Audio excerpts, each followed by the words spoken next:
अस्सलामु अलैकुम वरहमतुल्लाहि वबरकातुह। प्रोग्राम आपके शरई मसाइल में हाजिर हैं। आज के प्रोग्राम में जो सवाल है, ये सवाल पिछले मुसलसल कई महीनों से कुछ दोस्त पूछ रहे थे, और बल्कि एक दोस्त ने, एक साइल ने तो 3 मरतबा मुझे याद करवाया। तो आज उस सवाल का हम जवाब देते हैं, और सवाल ये है कि वसीले से क्या मुराद है। क्या ज़ाहिरी ज़िंदगी और बाद अज़ विसाल अंबियाए किराम और सुलहाए किराम को वसीला बनाना जायज़ है?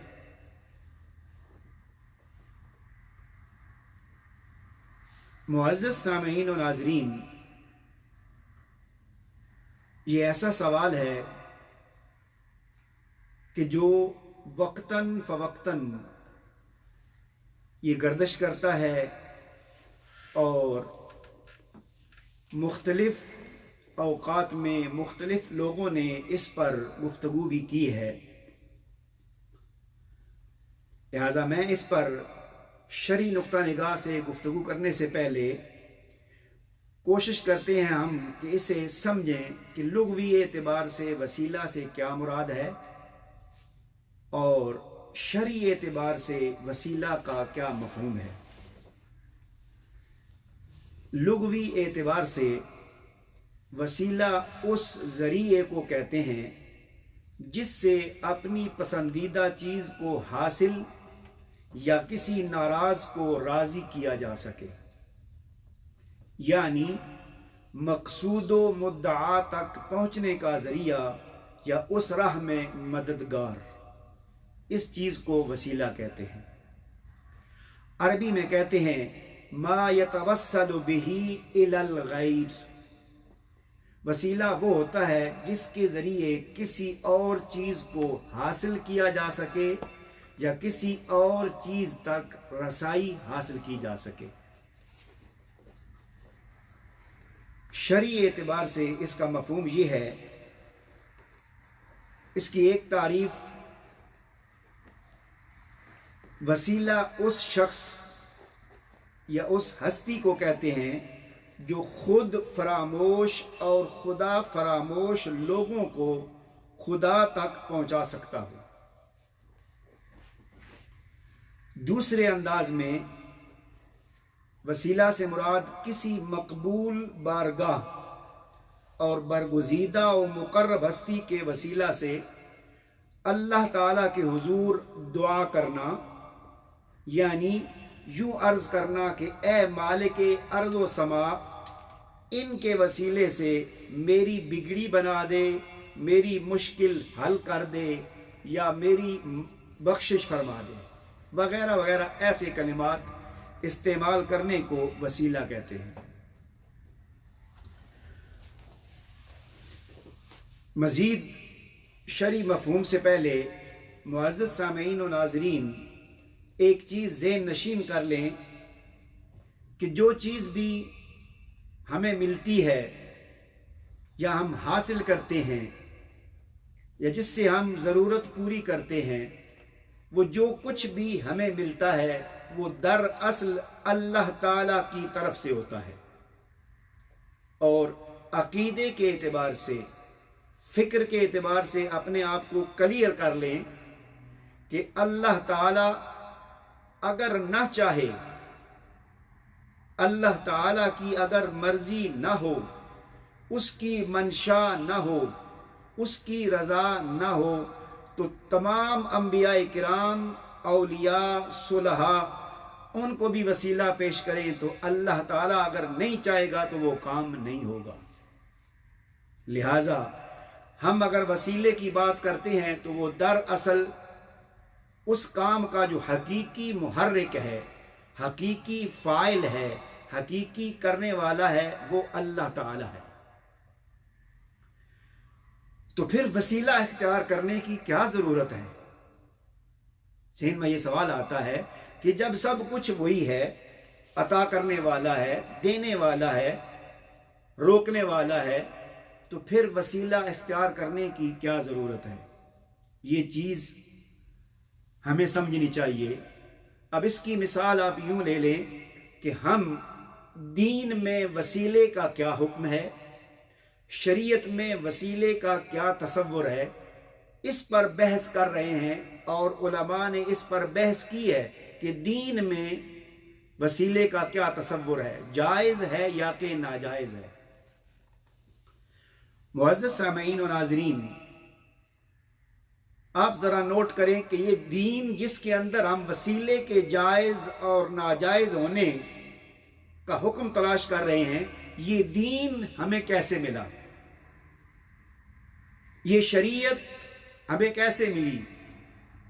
ये दीन जिसके लिए अल्लाह करीम ने 1,24,000 पैगंबर इस दुनिया में इरसाल फरमाए, ये दीन अल्लाह करीम का मकसद था कि इंसानियत को हिदायत मिले, इंसानियत तक पहुँचे।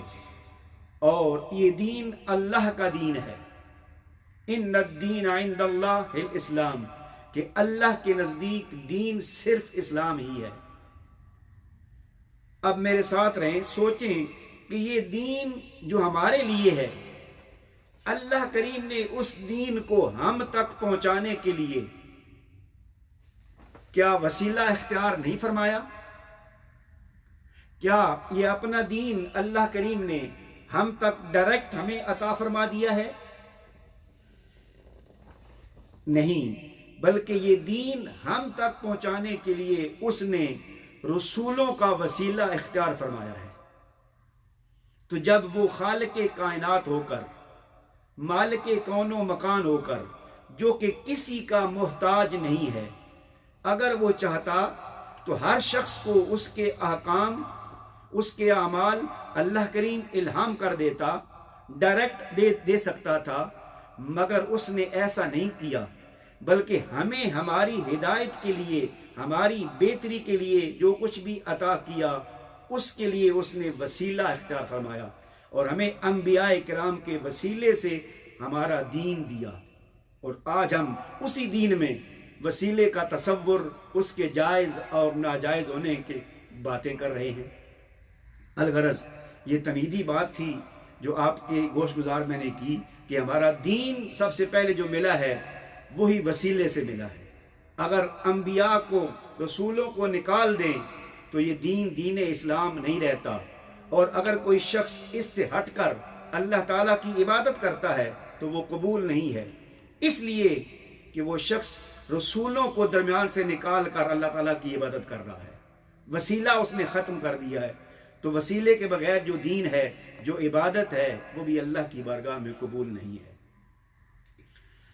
अब वसीला क्यों ज़रूरी है?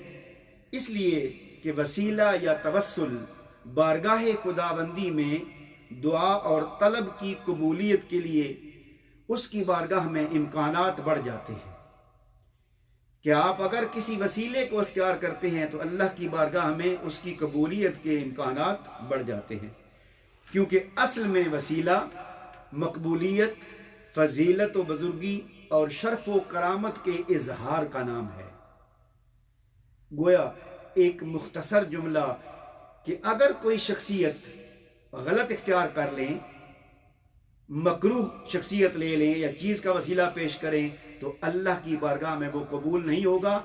जैसा कि कुफ्फार ने तराशीदा बुतों को वसीला बना लिया था, तो अल्लाह करीम ने उसको रद्द फरमा दिया और उसको मज़मूम करार दिया।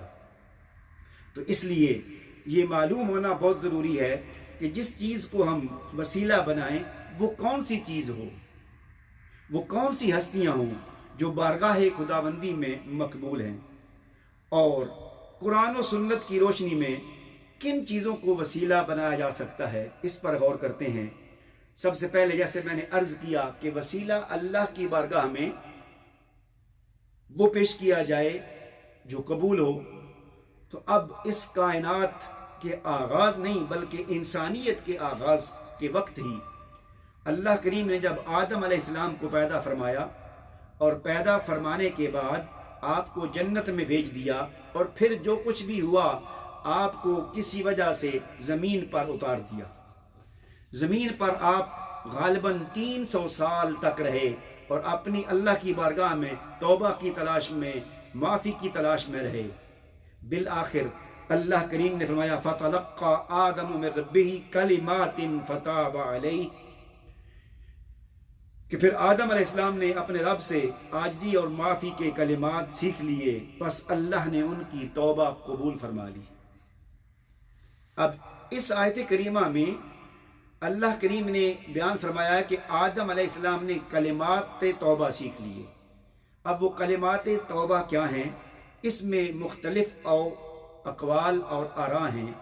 ان میں سے ایک قول یہ ہے جسے امام حاکم نے اپنی کتاب مستدرک علی الصحیحین میں بیان کیا ہے کہ وہ کلمات یہ تھے کہ حضرت آدم علیہ السلام نے اللہ کی بارگاہ میں عرض کی اسألک بحق محمد لما غفرت لی، کہ اے اللہ میں حضرت محمد صلی اللہ علیہ وسلم کے حق خاص کے وسیلے سے تیری بارگاہ میں التجا کرتا ہوں. تو اللہ کریم نے ان کی توبہ قبول فرما لی.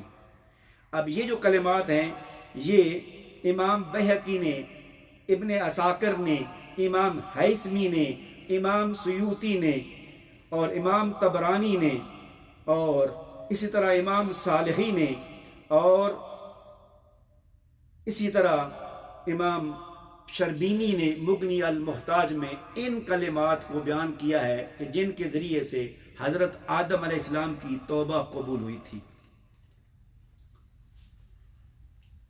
معزز سامعین و ناظرین، اب اگر ہم غور کریں مختصراً پھر کہ زندگی جو ہماری ہے اس میں ہمیں یہ سمجھ آتا ہے کہ اس وسیلہ بنیادی ضرورت ہے، اور یہ ایک ایسی حقیقت ہے کہ کوئی عقل مند اور دانا شخص اس کا اعتراف کیے بغیر نہیں رہ سکتا، کیونکہ ہم اپنی اگر ظاہری زندگی پر غور کریں، اپنے معاملات میں غور کریں تو ہم ہر چیز میں کسی دوسرے کے محتاج ہیں، اور اپنی ضرورت پوری کرنے کے لیے ہم وسیلہ اختیار کرتے ہیں.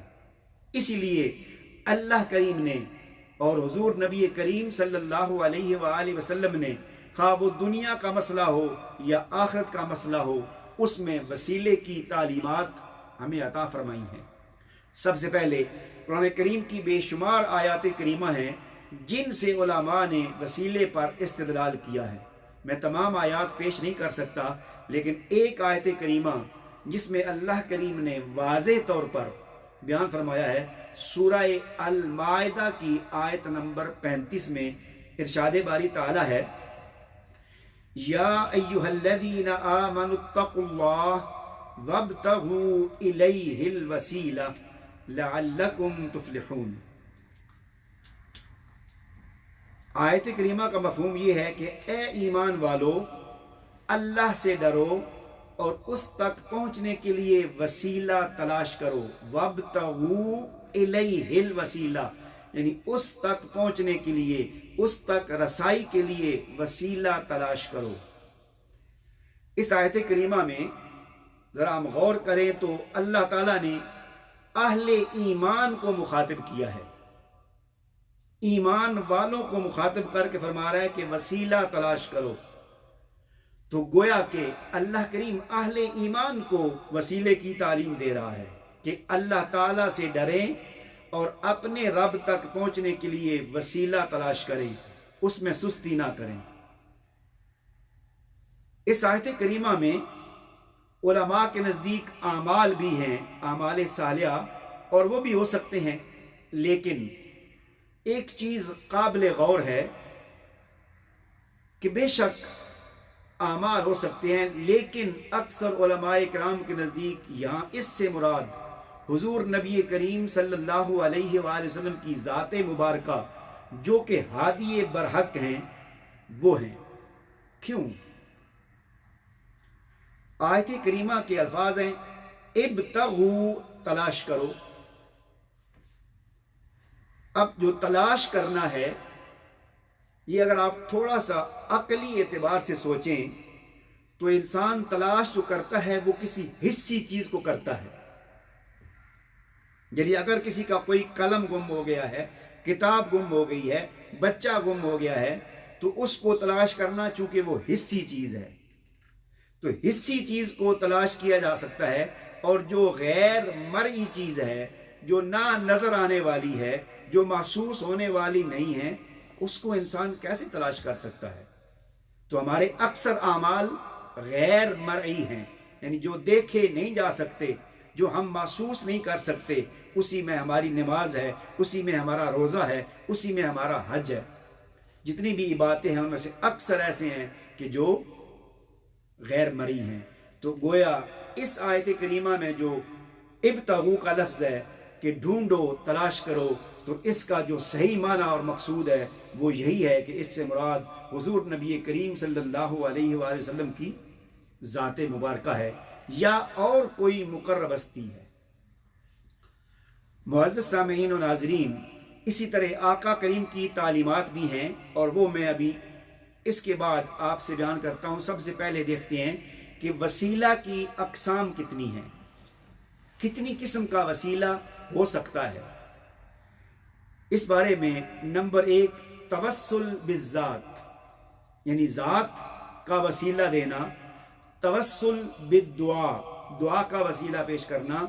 توسل بالاستمداد، مدد طلب کرنا. توسل بالحسنات، نیکیوں کا وسیلہ دینا. توسل بالتبرک، تبرک کا وسیلہ پیش کرنا. یہ جتنی قسم کے بھی یہ وسائل ہیں، یہ اکثر علماء کے نزدیک شرعی اعتبار سے توسل کی یہ تمام اقسام جائز ہیں اور اس پر شواہد اور دلائل موجود ہیں. انبیاء اکرام کی حیات طیبہ میں اور آپ کے وصال کے بعد بے شمار ایسی نصوص اور دلائل موجود ہیں جو اس بات پر غمازی کرتے ہیں، جو اس بات کی دلیل ہیں کہ وسیلہ اختیار کرنا درست اور جائز ہے. ہاں، وسیلے کے کلمات اور الفاظ مختلف ہیں، وہ میں آپ کو بتا دیتا ہوں. کچھ میری اگر بیان کروں گا اس میں بھی آئیں گے، اور اگر اس میں نہ آ سکیں تو آپ کے ذہن میں ہونا چاہیے کہ یہ جو کلمہ ہے اس سے مراد وسیلہ ہے. جیسے لفظ عربی میں ہے بے محمد، بے فلاں، ایسا کہ فلاں. بے کا آپ کے ذریعے سے، فشفعہ اس کی شفاعت، بے حق کے اس کے حق خاص کی وجہ سے، یا ادعو لی، اسی طرح اسألو کا، اسی طرح بے جاہی کا، بے جاہی ہی. یہ جو کلمات ہیں یہ اگر دعا میں آتے ہیں تو ان کو ہم وسیلہ کہتے ہیں. حضور نبی کریم صلی اللہ علیہ وآلہ وسلم کی ذات مبارکہ سب سے بڑا وسیلہ ہے. مسلم شریف کی حدیث مبارکہ ہے انما انا قاسم واللہ یؤتی. اس آیت کریمہ میں حضور نبی کریم اپنی ذات مبارکہ کے حوالے سے بیان فرما رہے ہیں کہ اے لوگو، میں تو تقسیم کرنے والا ہوں، عطا کرنے والا اللہ ہے. گویا اس کا مطلب یہ ہوا کہ جو کچھ بھی اللہ کی طرف سے عطا ہوتا ہے وہ حضور نبی کریم صلی اللہ علیہ وآلہ وسلم کو عطا ہوتا ہے، پھر حضور نبی کریم صلی اللہ علیہ وسلم آگے تقسیم فرماتے ہیں. اب جو سوال تھا کہ ظاہری زندگی میں انبیاء و صلحاء کا توسل کرنا جائز ہے. معزز سامعین و ناظرین، حضور صلی اللہ علیہ وآلہ وسلم تمام انبیاء و رسل اعظام کے سردار ہیں اور سب سے افضل ہیں، جن کی پوری حیات مقدسہ عقیدہ توحید اور اسلام کی ترویج میں گزری، اور آپ کی آمد کا مقصد، بعثت کا مقصد بھی عقیدہ توحید کی ترخیص تھی. جن کی پوری زندگی توحید کے لیے صرف ہوئی، وہ آقا کریم جو ہیں وسیلے کی تعلیم فرما رہے ہیں اور فرما رہے ہیں کہ وسیلہ اختیار کرو۔ معزز سامعین و ناظرین، یاد رکھیں کہ امام ترمذی علیہ رحمہ نے، امام نسائی نے، امام ابن ماجہ نے، امام بیہقی نے اپنی سنن میں، اسی طرح امام طبرانی نے اپنی کتاب میں صحیح اسناد کے ساتھ یہ حدیث پاک بیان فرمائی ہے۔ حدیث پاک کیا ہے؟ حضرت عثمان بن حنیف ایک صحابی بیان کرتے ہیں کہ ایک نابینا شخص حضور صلی اللہ علیہ وآلہ وسلم کی بارگاہ اقدس میں حاضر ہوا اور عرض کی، یا رسول اللہ، اللہ تعالیٰ سے دعا فرمائیں کہ اللہ تعالیٰ میری بینائی لوٹا دے۔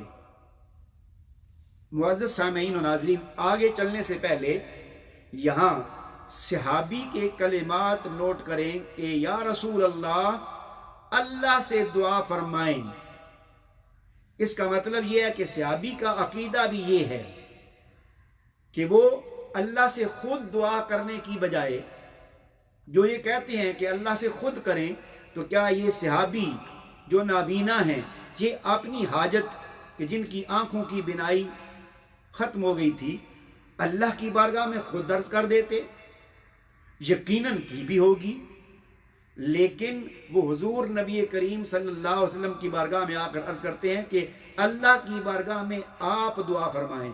تو اس کا مطلب یہ ہے کہ آقا کریم کو وسیلہ بنایا جا رہا ہے اور صحابی کا یہ عقیدہ ہے۔ ایک بات اب آگے آپ صلی اللہ علیہ وسلم نے فرمایا، اگر تو چاہے تو تیرے لیے دعا کو مؤخر کر دوں، یہ تمہارے لیے بہتر ہے، اور اگر تو چاہے تو تیرے لیے ابھی دعا کر دوں۔ اس نے عرض کی، آقا دعا فرمائیے۔ اب یہاں پھر ایک بات ہے، ٹھیک ہے بھائی، صحابی عین ممکن ہے کہ حاجت مند تھا، اس نے آ کر حضور نبی کریم صلی اللہ علیہ وسلم کی بارگاہ میں عرض کر دی۔ اگر وسیلہ درست نہ ہوتا،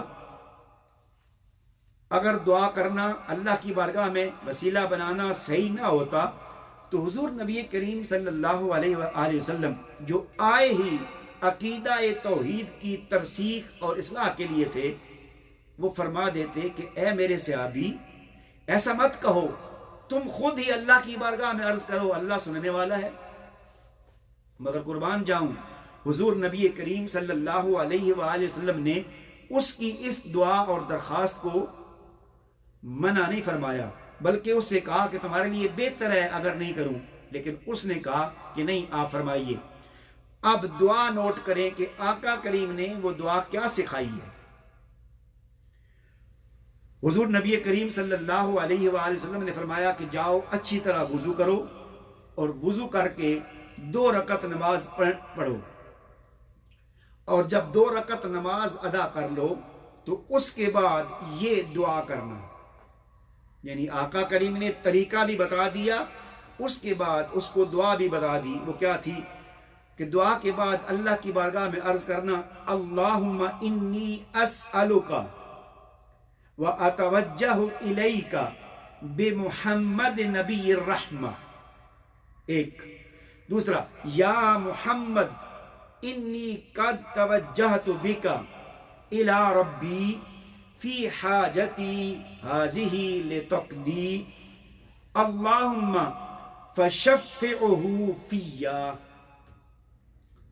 معزز سامعین و ناظرین، اس دعا کا مفہوم یہ ہے کہ اے اللہ، میں تجھ سے سوال کرتا ہوں اور تیری طرف نبی رحمت محمد مصطفیٰ صلی اللہ علیہ وسلم کے وسیلہ سے توجہ کرتا ہوں۔ اے محمد صلی اللہ علیہ وسلم، میں آپ کے وسیلے سے اپنے رب کی بارگاہ میں حاجت پیش کرتا ہوں تاکہ پوری ہو جائے۔ اے اللہ، میرے حق میں سرکار دو عالم کی شفاعت قبول فرما۔ معزز سامعین و ناظرین، اس دعا کو نوٹ کریں کہ اس سائل نے، اس صحابی نے 3 مرتبہ آقا کریم کا وسیلہ اللہ کی بارگاہ میں پیش کیا ہے۔ ایک پہلے کلمات ہیں، अतवज्जह इलैका बे मुहम्मदिन, यानी आका के वसीला से तेरी बारगाह में अर्ज करता हूँ।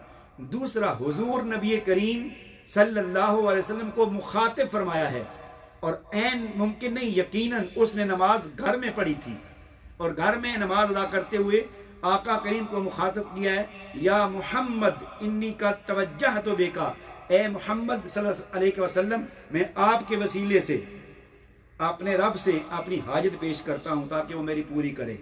और उसके बाद तीसरी मरतबा फरमाया कि अल्लाह अपने हबीब मुकरम की शफाअत कबूल फरमा। चुनाचे हज़रत उस्मान बिन हुनैफ बयान करते हैं कि आका करीम के वसीला से दुआ करने की वजह से उसकी बिनाई लौट आई। मुअज़्ज़ज़ सामीईन और नाज़रीन, ये आका की ज़ात पाक का आपकी ज़ाहिरी हयात में वसीला है। अब इस हदीस पाक की रोशनी में शुरुआत में मुनकरीन तवस्सुल ने ये लिखा है कि ये सिर्फ आपकी ज़ाहिरी हयात में था, उनके साथ ख़ास था, उसके बाद नहीं है। नोट करें कि मुनकरीन तवस्सुल और वसीला ने इस हदीस पाक की शरह में ये कहा है कि ये आका करीम की ज़ाहिरी हयात में था, उसके बाद नहीं है। तो मैं इसका जवाब भी देता हूँ, वो ये है कि सहाबा इकराम और ताबईन रज़ी अल्लाह तआला अन्हुम ने आप सल्लल्लाहु अलैहि वसल्लम के विसाल के बाद भी इस दुआ को बतौर वसीला पेश फरमाया। आका करीम के विसाल मुबारक के बाद भी सहाबा इकराम ने इस दुआ को, जो मैंने भी बयान किया है, बतौर वसीला पेश फरमाया। अब इस दुआ को आका करीम के विसाल के बाद जो पेश किया है, इमाम तबरानी ने अपनी किताब अल-मुअजमुल कबीर और अस-सगीर में, इमाम बैहकी ने दलाइलुन नबुव्वा में, और इमाम मुंज़री ने अपनी तरगीब व तरहीब में, और इमाम हैसमी ने मजमा उज़ ज़वाइद में, और इमाम सुयूती ने खसाइसुल कुबरा में बयान किया है। अब वो क्या है कि हज़रत अबू उमामा बिन सहल बिन हुनैफ अपने चचा हज़रत उस्मान बिन हुनैफ से बयान करते हैं कि एक शख्स, यानी 3 खलीफे हैं, तीसरे खलीफे का ज़माना है, हज़रत उस्मान गनी रज़ी अल्लाह तआला अन्हु, आप खलीफा वक्त हैं, आपके पास, आपके दरबार में कोई शख्स रोज़ाना किसी हाजत के लिए आता, लेकिन आप तक रसाई हासिल ना कर सकता। वो काफ़ी देर आया, काफ़ी दिन कोशिश उसने की, मगर नाकाम रहा। जब नाकाम हुआ तो उसकी मुलाकात हज़रत उस्मान बिन हुनैफ से हुई। तो हज़रत उस्मान बिन हुनैफ ने उनसे कहा कि मेरे पास आओ, ऐसा करो, तुम अच्छे तरीके से वुज़ू करो और वुज़ू करके आओ, वुज़ू करके नमाज पढ़ो, और नमाज पढ़ने के बाद ये दुआ करो जो मैंने बयान कर दिया, दोबारा नहीं बयान करता ताकि टाइम हमारा बच जाए। तो हज़रत उस्मान बिन हुनैफ ये वही सहाबी हैं जिन्होंने पहली रिवायत की थी। तो उन्होंने इनको कहा कि तुम ये दुआ करो, उनको सिखाया। तो उस ताबई ने आपके कहने पर ऐसा ही किया। जब ऐसा किया, ये दुआ करने के बाद वो दोबारा उस जगह पर गए सैयदना उस्मान गनी रज़ी अल्लाह तआला अन्हु के दरबार में। तो जो दरबान था उसने फौरन पकड़ा और आपकी बारगाह में ले गया। जब आपकी बारगाह में ले गया तो पूछा, भाई तुम्हारी क्या हाजत है? उन्होंने अपनी हाजत बयान की। फरमाया, तुम इतने देर क्यों कर दी है, पहले क्यों नहीं आए? तुम्हें जब भी हाजत हो बेशक आ जाया करो। तो उन्होंने आपकी हाजत पूरी कर दी। हाजत पूरी करने के बाद वो शख्स शुक्रिया अदा करने के लिए हज़रत उस्मान बिन हुनैफ के पास आया कि आपका शुक्रिया कि आपने मुझे ये चीज़ दी और मेरी रहनुमाई की। तो उन्होंने मेरी बात सुन ली, मेरी हाजत पूरी कर दी। इस पर उन्होंने कहा कि भाई मेरा कोई कमाल नहीं है, मैंने कुछ नहीं किया, बल्कि मेरे सामने एक नाबीना सहाबी हुजूर सल्लल्लाहु अलैहि वसल्लम की बारगाह में आए थे और आका करीम ने खुद ये दुआ सिखाई थी। अब यहाँ जो चीज़ नोट करने वाली है वो ये है कि हज़रत उस्मान बिन हुनैफ ने आका के विसाल के बाद इस ताबी को मिन्नो अन वही कलिमात दुआ के सिखाए, और उस ताबई ने आका करीम के विसाल के बाद मिन्नो अन वही दुआ की। तो इससे ये साबित हुआ कि आपके विसाल के बाद भी दुआ करना दुरुस्त है, वसीला इख्तियार करना दुरुस्त है। इसी तरह एक और रिवायत है جو کہ حضرت علی رضی اللہ تعالیٰ عنہ کی والدہ ماجدہ ہیں، حضرت فاطمہ بنت اسد رضی اللہ تعالیٰ عنہ، آپ نے چونکہ حضور نبی کریم صلی اللہ علیہ وسلم کی تربیت فرمائی تھی، پرورش کی تھی اور آقا کریم کی خدمت فرمائی تھی، اس لیے حضور صلی اللہ علیہ وسلم آپ سے محبت کرتے تھے۔ آپ کا جب وصال ہو گیا، اچھا اب اس کو جو میں حدیث سے بیان کرنے لگا ہوں اس کو نوٹ کر لیں کہ اس کو امام ابن ابی شیبہ نے، امام ابن عبد البر نے اور امام ابو نعیم نے، امام طبرانی نے، امام حیثمی نے اپنی اپنی کتابوں میں اس کو بیان فرمایا ہے۔ یعنی آپ کا جب وصال ہو گیا تو حضور نبی کریم صلی اللہ علیہ وآلہ وسلم نے آپ کو اپنا قمیص عطا فرمایا، کفن کے طور پر قمیص عطا فرمایا۔ اس کے ساتھ ساتھ جب آپ کی قبر انور کھودی گئی تو حضور نبی کریم صلی اللہ علیہ وآلہ وسلم اس قبر انور میں لیٹ گئے تو صحابہ کرام نے پوچھا کہ آپ نے اپنا قمیص بھی دے دیا اور آپ قبر انور میں بھی لیٹ گئے، یہ کیا وجہ ہے؟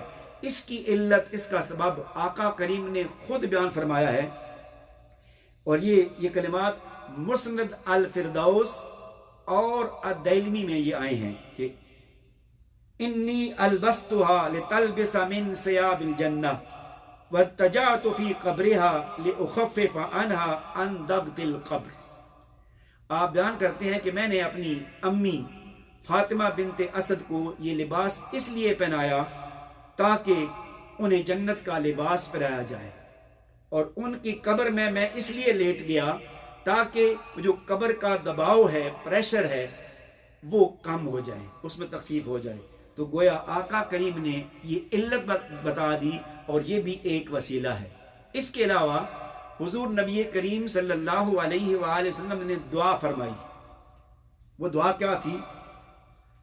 یہ پوری حدیث آتے آتے آخر میں یہ کلمات ہیں: اغفر لأمی فاطمہ بنت اسد ووسع علیہا مدخلہا بحق نبیک والانبیاء الذین من قبلی فإنک ارحم الراحمین۔ سامعین و ناظرین غور سے سنیں کہ اس حدیث پاک کا مفہوم کیا فرما رہے ہیں۔ اے اللہ میری امی جان فاطمہ بنت اسد رضی اللہ تعالیٰ عنہ کو بخش دے، ان کی قبر کو کشادہ فرما دے، اپنے نبی اور جو ہم سے پہلے انبیاء کرام گزرے ہیں ان کے وسیلے سے۔ اب اس حدیث پاک میں دو کلمات قابل غور ہیں جو ہمارے موضوع سے متعلق ہیں کہ حضور نبی کریم صلی اللہ علیہ وسلم اپنی ذات مبارکہ کا وسیلہ پیش کر رہے ہیں کہ بحق نبی کا، اے اللہ تجھے اپنے نبی، اپنے حبیب مکرم کا وسیلہ پیش کرتا ہوں، اس کے وسیلے سے بخش فرما دے۔ اس کے ساتھ اگلے کلمات ہیں والانبیاء الذین من قبلی، اور ان انبیاء کرام کے وسیلے سے جو مجھ سے پہلے ہیں۔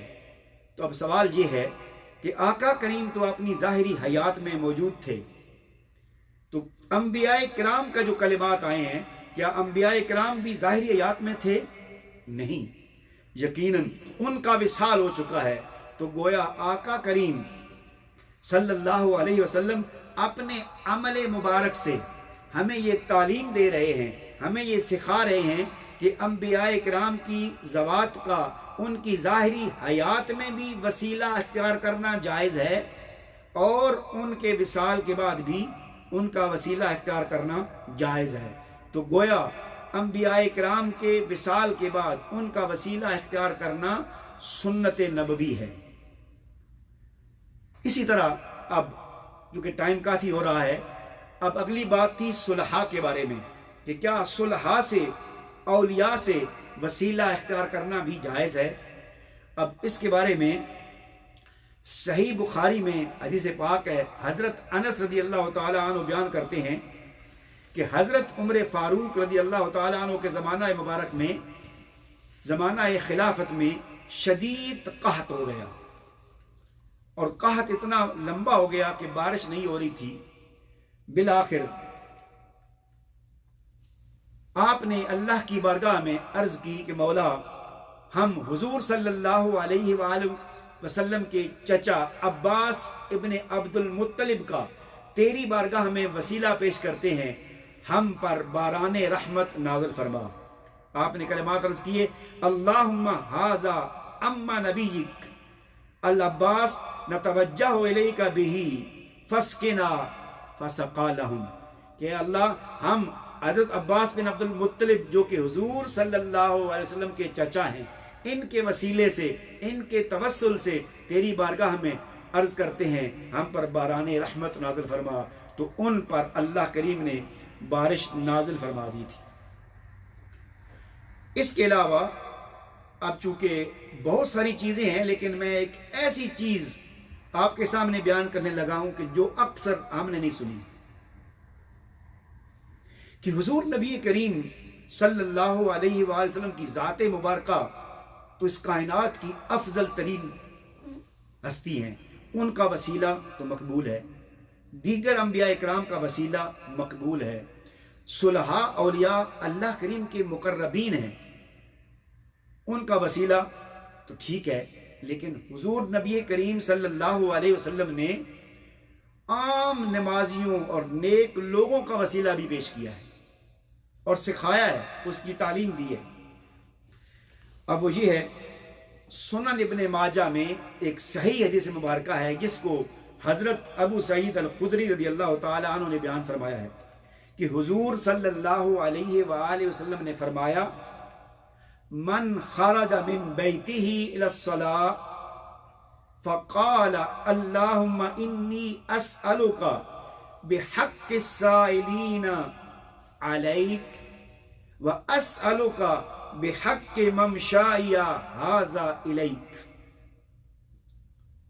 मुअज़्ज़ज़ सामीईन व नाज़रीन, हुजूर नबी करीम सहाबा इकराम को तालीम दे रहे हैं कि तुम में से जो शख्स भी घर से नमाज के लिए निकले तो वो क्या कहे, ए अल्लाह मैं तुझसे सवाल करता हूँ, तुझसे दुआ करता हूँ, तुझसे दरख्वास्त करता हूँ। क्या, किस हवाले से? अब ये है कि ए अल्लाह मैं जो लोग तुझसे सवाल कर रहे हैं, जो लोग तुझसे मांग रहे हैं, मौला करीम मैं उनके वसीले से सवाल करता हूँ। एक बात यानी ए अल्लाह इस वक्त जो लोग तुझसे मांग रहे हैं, तुझसे तलब कर रहे हैं, खा वो खाना काबा में है, मदीना मुनव्वरा में है, दुनिया के किसी कोने में है, जो तुझसे मांग रहे हैं मैं उनको वसीला पेश करता हूँ, उनके जरिए से मुझे अता फरमा। दूसरी बात ये उससे भी अजीब तर है, फरमाया अस्अलुका बिहक़्क़ि ममशाइया हाज़ा इलैक, मौला करीम जो कदम मैंने उठाए हैं, जो अपने कदम चल कर मैं आया हूं तेरी मस्जिद में तेरी नमाज के लिए, इन उठाए हुए कदमों का तुम्हारी बारगाह में वसीला पेश करता हूं।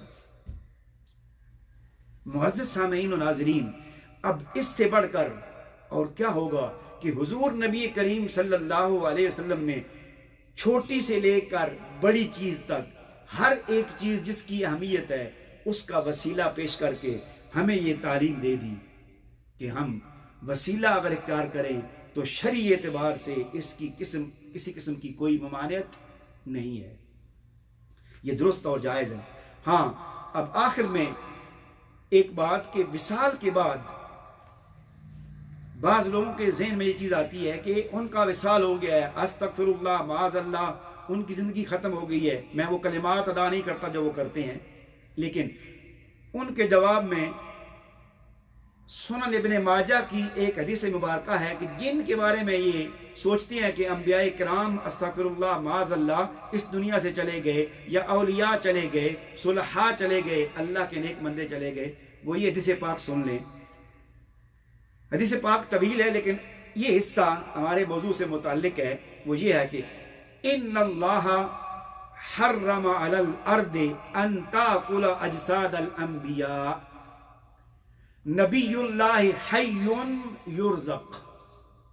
इस हदीस पाक को इमाम इब्ने माजा ने अपनी सुनन में रिवायत किया है कि बेशक अल्लाह ताला ने जमीन पर हराम कर दिया है कि वो अंबिया किराम के अजसाम को खाए, और अल्लाह का नबी अपनी कब्र में जिंदा है और उसे रिज्क दिया जाता है।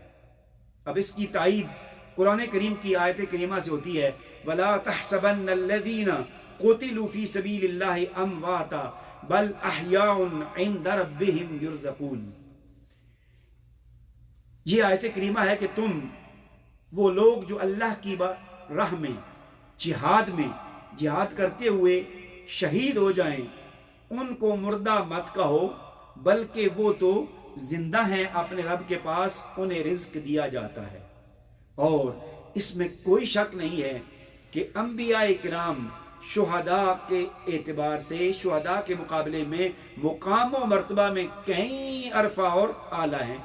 क्योंकि जो शुहदा हुए हैं वो अंबिया के सदक़े से हुए हैं, अंबिया की तालीम से हुए हैं, अंबिया के लाए हुए दीन को फैलाने के लिए शहीद हुए हैं। तो उनका अगर ये मुकाम है तो अंबिया इकराम का आलम क्या होगा। तो मुअज़्ज़ज़ सामीईन और नाज़रीन, अंबिया हों, सुलहा हों, औलिया हों, उनके विसाल के बाद भी उनका वसीला इख्तियार करना जायज़ है। हाँ, बाज़ लोग ये जो एतराज़ करते हैं, या हमारे कुछ नादान दोस्त इस अंदाज से कहते हैं कि डायरेक्ट करते हैं कि या गौसे आज़म, या दाता, या शेख मुइनुद्दीन अजमेरी, डायरेक्ट जो है ना वो ये कहते हैं। अब ये जो कलिमात हैं, ये कलिमात मुअज़्ज़ज़ सामीईन और नाज़रीन, जिस किसी का भी अगर शरीयत में, शरीयत के उलूम से थोड़ा सा भी वास्ता है, उसमें ये बहस आती है कि कुछ मानी मजाजी होते हैं, कुछ मानी हकीकी होते हैं। और जहाँ पर हकीकी माना मुराद लेना मुताज़िर हो, मुश्किल हो, नामुमकिन हो, वहाँ पर मजाजी माना मुराद लिया जाता है। लिहाजा अगर कोई ऐसा करता है तो इससे मुराद ये नहीं है कि वो डायरेक्ट उनसे मदद तलब कर रहे हैं, बल्कि अकीदे के एतबार से, फिक्र के एतबार से, नज़रिए के एतबार से उस बंदे का जो मुद्दा और मकसूद होता है, जो तलब होती है, वो असल में अल्लाह ताला से ही होती है। लिहाजा इसमें भी कोई हरज नहीं है। और अब अगर मैं ये कहूँ कि जो लोग ये कहते हैं कि हुजूर दाता साहब के पास क्यों जाते हैं, सैयदना गौसे आज़म क्यों कहते हैं, मेरा एक छोटा सा सवाल है कि ये जो लोग मसलन लाहौर में हुजूर दाता गंज बख्श अली हुजवेरी के मज़ार पर सुबह शाम आ रहे हैं, क्या वहाँ पर लाहौर में और कब्रें नहीं हैं, आम मुर्दे नहीं हैं, आम मरने वाले नहीं हैं? क्या सारे लोग हर कब्र पर जाते हैं? यकीनन इसका जवाब नफी में है। इसका मतलब ये हुआ कि जो हुजूर दाता साहब के पास जाने वाले हैं, उन्हें ये अच्छी तरह मालूम है कि जो दूसरे लोग हैं जिनके पास नहीं जा रहे, जो आम कब्रिस्तानों में हैं, जो आम मरने वाले हैं, उनका ना ये मुकाम है, ना ये मर्तबा है, और ना ही वो वसीला बन सकते हैं। चूँकि हुजूर दाता गंज बख्श अली हुजवेरी रज़ियल्लाहु तआला अन्हु, हज़रत ख्वाजा मुइनुद्दीन चिश्ती अजमेरी रज़ियल्लाहु तआला अन्हु, हुजूर सैयदना शेख अब्दुल कादिर जिलानी, हुजूर सैयदना गौसे आज़म रज़ियल्लाहु तआला अन्हु, ये ऐसी हस्तियां हैं जिन्होंने अपनी जिंदगियां अल्लाह ताला की रज़ा में बसर की हैं, और ये मुक़र्रबीन इलाही में से हैं। तो अल्लाह करीम ने हमें और हुजूर नबी करीम सल्लल्लाहु अलैहि वसल्लम ने हमें ये तालीम दी है कि हम अल्लाह ताला तक रसाई के लिए और अपनी हाजात अल्लाह ताला से मांगने के लिए वसीला तलाश करें।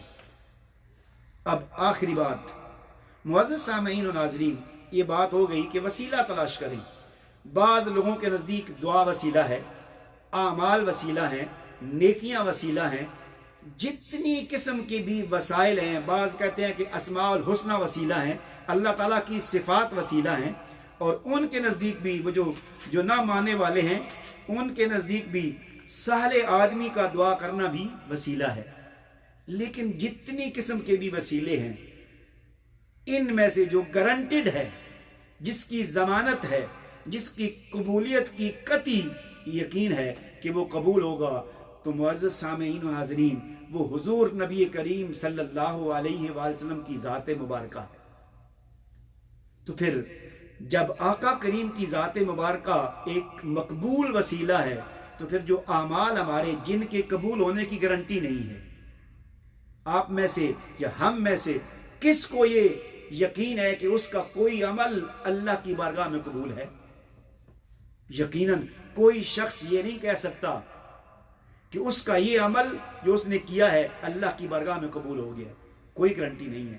ہاں ایک عمل ایسا ہے جو کہ اللہ کی بارگاہ میں قطعی القبول ہے، یقینی طور پر قبول ہے، وہ کبھی رد نہیں ہوتا، اور وہ کیا ہے؟ وہ حضور نبی کریم صلی اللہ علیہ وآلہ وسلم کی ذات مبارکہ پر درود پاک بھیجنا ہے۔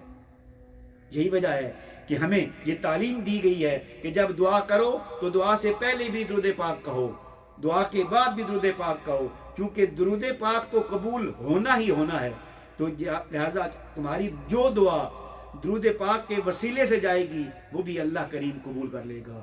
تو جو ذات اتنی عرفہ، اتنی اعلیٰ، اتنی عظیم ہے، اتنی مبارک ہے، اتنی عظمت والی ہے کہ ان پر پڑھے گئے درود آپ کی ذات پر بھیجے گئے صلاۃ و سلام اللہ کی بارگاہ میں یقینی قبولیت اختیار کرتے ہیں، تو اس ذات کی اپنی عظمت کا عالم کیا ہوگا۔ لہٰذا ہم اگر آقا کریم کی ذات مبارکہ پر درود پاک بھیج کر وسیلہ پیش کریں تو یہ بھی اللہ کی بارگاہ میں قبول ہے، اور آپ کی ذات مقدسہ کا وسیلہ پیش کریں تو وہ بھی اللہ کی بارگاہ میں قبول ہے، بلکہ قبول ہی آقا کی ذات ہی ہے۔ تو اللہ تعالی ہمیں اپنی بارگاہ تک رسائی حاصل کرنے کے لیے اور اپنی عبادات کا حق ادا کرنے کے لیے، اپنے دین پر عمل کرنے کے لیے ہر اعتبار سے ہمیں حضور نبی کریم صلی اللہ علیہ وآلہ وسلم اور اس کے صلحاء کا وسیلہ اختیار کرنے کی اور ان کی سنت پر اور سیرت پر عمل کرنے کی توفیق عطا فرمائے۔ وما علینا الا البلاغ واللہ ورسولہ اعلم بالصواب۔